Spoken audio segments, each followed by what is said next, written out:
தமிழக பாஜகவின் முன்னாள் மாநில தலைவர் திரு அண்ணாமலை அவர்கள் தமிழக பாஜகல சேர்ந்த ஒரு சில தினங்களிலேயே அவருக்கு தமிழக பாஜகவின் துணைத் தலைவர் அப்படின்ற ஒரு மிக முக்கியமான பொறுப்பு கொடுக்கப்பட்டது. அந்த நேரத்துல தமிழக பாஜகவின் மாநில தலைவரா இருந்தவர் திரு எல் முருகன். திரு எல் முருகன் அவர்கள் மத்திய இணையமைச்சர் ஆனதுக்கு அப்புறமா அடுத்த மாநில தலைவராக திரு அண்ணாமலை அவர்கள் இருப்பார் அப்படின்ற மாதிரி பாஜக மேலிடம் சொல்லியிருந்தாங்க. எல் முருகன் அவருடைய அந்த தலைவருக்கான பதவி காலம் இருக்கு இல்லையா, அந்த காலமானது முழுசா முடியவே இல்லை. இன்னும் ஒரு சில தினங்கள், ஒரு சில மாதங்கள் இருந்தது. அந்த மாதங்களை ஃபுல்ஃபில் பண்றதுக்காக தான் அண்ணாமலை வராரு அப்படின்ற மாதிரி தான் சொல்லியிருந்தாங்க.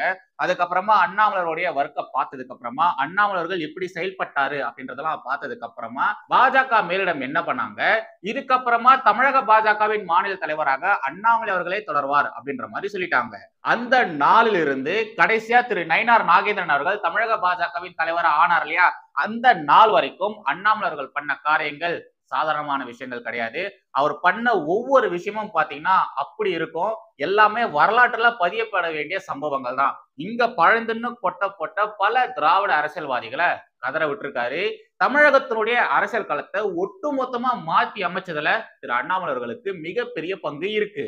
இப்பேற்பட்ட அண்ணாமலை அவர்களை பார்த்து பல பேருக்கு வயிற்றெரிச்சல், வெளியிலும் சரி கட்சிக்குள்ளேயும் சரி நிறைய பேர் அண்ணாமலை அவர்களை பார்த்து வயிறு எறிய ஆரம்பிச்சாங்க. அவரை பார்த்தாலே பொறாமப்படுற மாதிரி அங்க நிறைய பேர் நடந்துகிட்டாங்க. இந்த சவுக்கு சங்கர் இருக்கா இல்லையா, அவன மாதிரி பல பேரு இப்ப வரக்கூடிய டிசம்பரோட அண்ணாமலையோடைய பதவி காலி, இதுக்கப்புறமா அண்ணாமலை தமிழக பாஜகவின் மாநில தலைவரா இருக்க மாட்டாரு, அண்ணாமலையுடைய செயல்கள் எதுவுமே பாஜக மேலிடத்துக்கு பிடிக்கவே இல்லை, அதனால அண்ணாமலையை தூக்க போறாங்க அப்படின்ட்டு 2 வருஷமா இவனுங்க எல்லாருமே கத்திட்டே தான் இருந்தானுங்க. இன்னைக்கு அவரை தூக்கிடுவாங்க, நாளைக்கு அவரை தூக்கிடுவாங்க, இன்னும் 1 மாசம் தான், இன்னும் 1 அமாவாசை தான், இன்னும் 4 அமாவாசை தான் அப்படின்ற மாதிரி என்னென்னத்தையோ சொல்லிட்டு இருந்தானுங்க. அண்ணாமலைக்கு அரசியல் சுத்தமா தெரியவே இல்லை, அவர் அதை பண்றாரு, அவர் இதை பண்றாரு அப்படின்ற மாதிரி பேஸ்லெஸ் அலிகேஷன்ஸ் மட்டும்தான் இந்த பிரெயின்லெஸ் கூட்டமானது வச்சுக்கிட்டே இருந்துச்சு. இது வரைக்கும் அவனுங்க அண்ணாமலை விவகாரத்துல சொன்ன எந்த ஒரு விஷயமும் நடக்கவே இல்லை. ஆனா அவனுங்க எப்ப பார்த்தாலும் அண்ணாமலையை பத்தியே தான் பேசிட்டு இருப்பாங்க. அண்ணாமலை பத்தி பேசினாதான் நம்மளுடைய வீடியோஸ் எல்லாம் வியூஸ் போகும் அப்படின்னு தெரிஞ்சதுனால எப்ப பார்த்தாலும் அண்ணாமலை பத்தியே தான் பேசிட்டு இருப்பானுங்க. ஒரு படி மேல போய் தனி மனித தாக்குதல்ல கூட இவனுங்க எல்லாருமே ஈடுபட்டானுங்க. ஒரு பக்கம் இத மாதிரி அண்ணாமலை அவர்களுக்கு எதிராக இந்த ஊடகங்கள், ஊடகவாதிகள், எதிர்கட்சியில இருக்கக்கூடியவர்கள், உள்கட்சியிலே இருக்கக்கூடியவர்கள், இவங்க எல்லாருமே ஒரு மிகப்பெரிய அரசியலை பண்ணிட்டு இருக்கும் பொழுது இன்னொரு பக்கம் பாஜகவின் மேலிடம் என்ன பண்ணிட்டு இருந்தாங்க, அண்ணாமலை வெறும் மாநிலத்துல மட்டும் இருக்கக்கூடிய நபர் கிடையாது, அவர் ஒரு PM மெட்டீரியல் அப்படின்ற மாதிரி எம்பிக்கள், மத்திய அமைச்சர்கள் உட்பட பல பேரு அண்ணாமலை அவர்களை பற்றி பேச ஆரம்பிச்சிட்டாங்க. அது மாதிரியான விஷயங்கள்லாம் மத்திய பாஜக இருக்கக்கூடியவர்கள் பேசுறதை பார்த்ததுக்கு அப்புறம் இங்க இருக்கக்கூடிய இது மாதிரியான நாதாரிகளுக்கு அதை தாங்கவே முடியல. பாவம் வயித்தெரிச்சல் வந்து கண்டு மணிக்கு கத்திக்கிட்டே இருந்தானுங்க.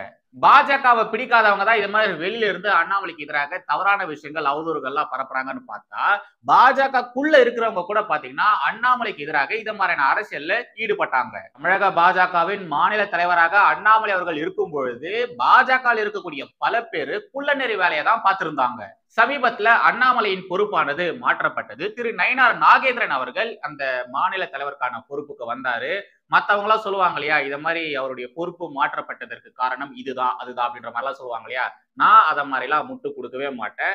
அண்ணாமலை அவர்களை இந்த தலைவர் பொறுப்புல இருந்து மாற்றுறதுக்கு பின்னாடி மிகப்பெரிய அரசியல் இருக்குதான். அதிமுகவிற்காக, அதிமுகவுடைய கூட்டணிக்காக மத்திய பாஜக சில காம்ப்ரமைஸ பண்ணிருக்காங்க தான். அந்த காம்ப்ரமைஸ்ல ஒண்ணுதான் அண்ணாமலையுடைய பதவி மாற்றம், அந்த பொறுப்பு மாற்றம். அண்ணாமலை அவர்களுடைய பொறுப்பு தான் மாத்திருக்காங்களே ஒழிய அண்ணாமலை அவர்களை முழுக்க முழுக்க ஓரங்கட்டல, பாஜக இருந்து ஓரங்கட்டல. இந்த காங்கிரஸ்ல எல்லாம் பண்ணுவாங்க இல்லையா, ராகுல் காந்தியை விட யாராச்சும் பெருசா வளர்ந்து வராங்கன்னா அவங்கள ஒட்டுமொத்தமா கட்சி விட்டு ஓரங்கட்டுவாங்க இல்லையா, அது மாதிரியான காரியத்தை பாஜக பண்ணல. அப்போதிலிருந்து இப்ப வரைக்கும் மத்திய உள்துறை அமைச்சர் திரு அமித்ஷா அவர்கள் அண்ணாமலையை பற்றி சொல்ற விஷயம் ஒண்ணுதான். அண்ணாமலைக்கு தேசிய பொறுப்பு இருக்கு, கூடிய சீக்கிரம் அண்ணாமலைக்கு தர வேண்டிய பொறுப்பை நாங்க தருவோம். என்னதான் அண்ணாமலை தேசிய பொறுப்புல இருந்தாலும் அவர் தொடர்ந்து தமிழகத்துல பணியாற்றுவார். அண்ணாமலைக்கு ஏகப்பட்ட கடமைகள் இருக்கு, அவர் தொடர்ந்து வேலை பார்ப்பாரு அப்படின்ற மாதிரி நம்முடைய அமித்ஷா அவர்கள் அடிக்கடி சொல்லிட்டே இருப்பாரு. ஒரு முறை 2 முறை கிடையாதுங்க, நிறைய முறை நம்முடைய அமித்ஷா அவர்கள் இந்த ஒரு கருத்தை தான் சொல்லிட்டு இருந்தாரு.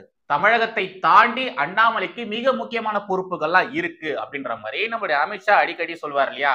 அதுக்கேத்த மாதிரி இப்ப ரீசெண்டா நம்முடைய அமித்ஷா அவர்கள் ஒரு ட்வீட் ஒண்ணு போட்டிருக்காரு.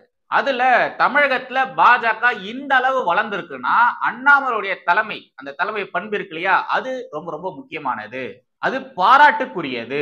பாரத பிரதமர் நரேந்திர மோடியின் கொள்கை கோட்பாடுகளை தமிழகத்தின் அடிமட்டம் வரைக்கும் அண்ணாமலை அவர்கள் கொண்டு போய் சேர்த்திருக்காரு. தேசிய கட்டமைப்புல அண்ணாமலையுடைய பங்கு கண்டிப்பா இருக்கும் அப்படின்ற மாதிரி நம்முடைய அமித்ஷா அவர்கள் சொல்லியிருக்காரு. அது மட்டும் இல்லாம 2026 தமிழக சட்டமன்ற தேர்தல்ல கண்டிப்பா என்டிஏ கூட்டணி தான் வின் பண்ணும். அதிமுகவை சேர்ந்த ஒருவர் தான் தமிழகத்துடைய முதலமைச்சரா இருப்பாரு அப்படின்ற மாதிரி சொல்லியிருக்காரு. இதுல இன்னும் நாம கூர்ந்து கவனிக்க வேண்டிய ஒரு பாயிண்ட் இருக்கு.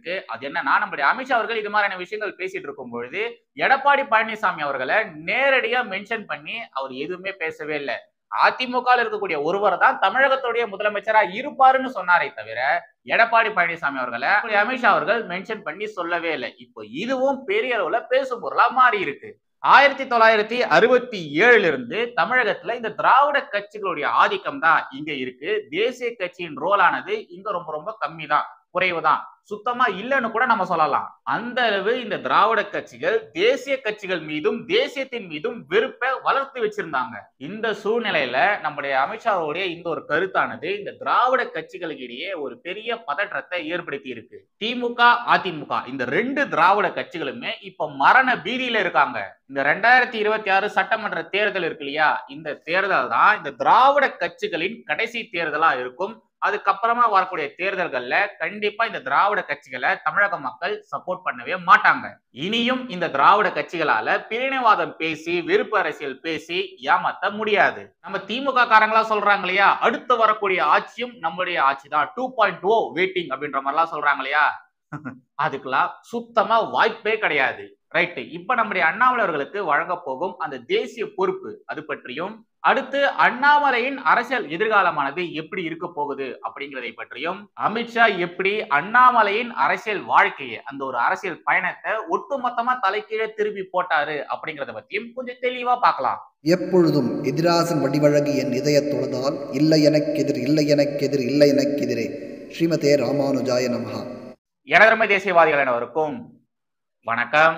தமிழக பாஜக தலைவரா இருந்த திரு அண்ணாமலை அவர்களை மாத்தினதுக்கு அப்புறமா மிகப்பெரிய அளவுல இங்க ஒரு குழப்பம் ஏற்பட்டது. பாஜக தொண்டர்களிடையே ஒரு அதிருப்தி ஒண்ணு ஏற்பட்டது. அது மட்டும் இல்லாம மத்திய பாஜக மீது இந்த தமிழக பாஜக ஆதரவாளர்கள் கடும் கோபத்துல வேற இருந்தாங்க. இது எல்லாத்தையுமே புரிஞ்சுக்கிட்ட மோடி, அமித்ஷா மாதிரியான பெரிய பெரிய ஜாம்பவான்கள் நாங்க அண்ணாமலையை ஒரு குறுகிய வட்டத்துக்குள்ள அடைக்கிறதுக்கு விரும்பல, அண்ணாமலைக்கு நீ ஏகப்பட்ட கடமைகள் இருக்கு, ஏகப்பட்ட பொறுப்புகள் இருக்கு, அவருக்காக தேசிய அளவிலான பொறுப்புகள் காத்துட்டு இருக்கு அப்படிங்கிற மாதிரிலாம் சொன்னாங்க.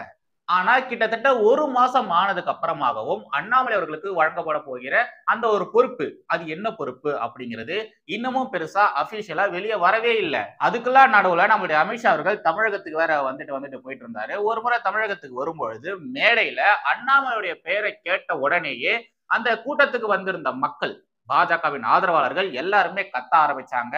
அந்த நேரத்துல அந்த பாஜக ஆதரவாளர்கள் அண்ணாமலை பெயரை கேட்ட உடனே ஒரு அமக்கலம் பண்ணாங்க பாத்தீங்களா, அதை பார்த்த உடனேயே நம்முடைய அமித்ஷாவே ஸ்டன் ஆயிட்டாரு. அமித்ஷா அவர்கள் ஒரு சில நிமிஷங்கள் பேசவே இல்லை, அமைதியா தான் இருந்தாரு. ஏன்னா அந்த அளவுக்கு அங்கிருந்த தொண்டர்கள் கத்திக்கிட்டே இருந்தாங்க. அந்த நேரத்திலும் நம்முடைய அமித்ஷா அவர்கள் சொன்ன விஷயம் ஒண்ணுதான், அண்ணாமலைக்கு தேசிய அளவிலான பொறுப்புகள் இருக்கு, தேசிய அளவிலான கடமைகள் இருக்கு, அவர் என்னதான் தேசிய அளவுல அவர் வேலைகள் பார்த்துட்டு இருந்தாலும் அவரு தொடர்ந்து தமிழகத்திலையும் பணியாற்றுவார் அப்படின்ட்டு. இப்போ நம்முடைய அண்ணாமலை அவர்களுக்கு தேசிய பொதுச் செயலாளர் அப்படின்ற ஒரு பொறுப்பு வழங்கப்பட்டிருக்கு. இது மாதிரியான ஒரு இன்ஃபர்மேஷன் லீக் ஆனதுக்கு அப்புறமா என்னுடைய வாழ்த்துக்களை நான் திரு அண்ணாமலை அவர்களுக்கு தெரிவிச்சுக்கிறேன் அப்படின்ட்டு ஃபர்ஸ்ட் யார் தெரியுமா ட்வீட் போட்டா, மைசூரின் ராஜ பரம்பரையை சேர்ந்தவரும் பாஜக எம்பியுமான திரு யுதுவீர் உடையார் அவருதான் வாழ்த்து சொல்லியிருக்காரு. பாஜகவுடைய மேலிடம் இந்த ஒரு விவகாரத்தை பத்தி இன்னும் பெருசா எதுவும் பேசவே இல்லை. அபிஷியலான நியூஸ்கள் எதுவுமே பெருசா வெளியே வரவே இல்லை.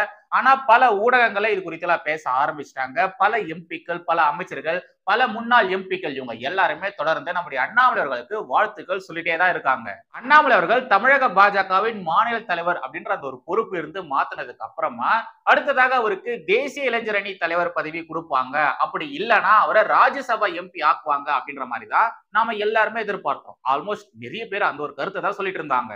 ஆனா நம்ம பாஜக பத்தி தான் எல்லாருக்குமே தெரியுமே, எப்பவுமே அவங்க சர்ப்ரைசிங்கா தான் பல விஷயங்கள் பண்ணுவாங்க.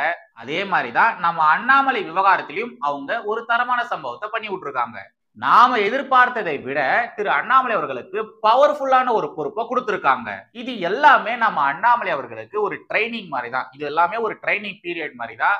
சும்மா வாங்க, நம்மளுடைய அண்ணாமலை அவர்கள் பிஎம் மெட்டீரியல் ஆச்சு. ஒரு நாட்டினுடைய பிரதமர் ஆகணும்னா எவ்வளவு விஷயங்கள் தெரிஞ்சுக்க வேண்டியதா இருக்கும், எவ்வளவு சோதனைகளை கடந்து வர வேண்டியதா இருக்கும். அத மாதிரி இருக்கக்கூடிய பல ட்ரைனிங்கள்ல இதுவும் ஒண்ணுதான். வெளிநாடுகளுக்கு போயிட்டு அரசியல் படிச்சது, இங்க இருக்கக்கூடிய மக்களின் பல்ஸ் புரிஞ்சுக்கிறது, ஒரு தேசிய கட்சியினுடைய கட்டமைப்பு மாநிலத்துல எப்படி இருக்கும், தேசிய அளவுல எப்படி இருக்கும் அப்படின்றது எல்லாத்தையுமே தெரிஞ்சுக்கிறது.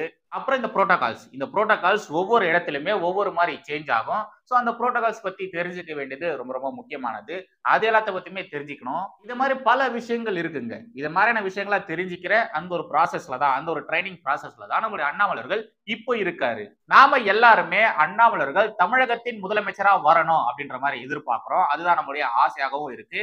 பட் பாஜக தேசிய தலைமை அவங்க என்ன பண்றாங்க, அவங்க என்ன நினைக்கிறாங்க, நம்முடைய அண்ணாமலை அவர்கள் ஒரு பிஎம் மெட்டீரியல், அவரு பிரதமர் ஆகணும் அப்படின்ற மாதிரி அவங்க நினைக்கிறாங்க. நம்முடைய அண்ணாமலை அவர்களை அவங்க பிரதமர் மெட்டீரியலா தான் பாக்குறாங்க. சோ நடக்கிற எல்லா விஷயமும் நல்லதுக்காக தான். ஆஸ் அ அண்ணாமலை ஃபேனா, ஆஸ் அ பிஜேபி ஃபாலோவரா இது மாதிரியான விஷயங்கள் நடக்கிறதெல்லாம் பார்க்கும்போது உண்மையிலேயே சந்தோஷமா தான் இருக்கு.